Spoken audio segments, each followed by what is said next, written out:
ఈ వాక్యాన్ని వీక్షిస్తున్న సహోదరి సహోదరులందరికీ క్రీస్తు పేరట వందనములు. ఈరోజు వాక్యం ద్వారా దేవుడు మనతో చెబుతున్న మాట: యెహోవా తన ప్రజలను ఎడబాయివాడు కాడు, తన స్వాస్థ్యమును విడనాడువాడు కాడు.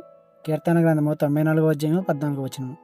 డబ్బు ఉన్నప్పుడు ఒకలాగా, డబ్బు లేనప్పుడు ఒకలాగా, మంచిగా మాట్లాడినప్పుడు ఒకలాగా, మాట్లాడలేనప్పుడు ఒకలాగా, ప్రేమ చూపించినప్పుడు ఒకలాగా, ప్రేమ చూపించలేకపోతున్నప్పుడు ఒకలాగా మనుషులు మనల్ని హత్తుకుంటూ విడిచిపెడుతూ ఉంటారు. కానీ ప్రభు అలా కాదు. నువ్వు ఎలాంటి స్థితిలో ఉన్నా నిన్ను చేయి విడువడు. నువ్వు అనుకోవచ్చు, సమస్య రాగానే దేవుడు నన్ను విడిచిపెట్టేశాడు అని.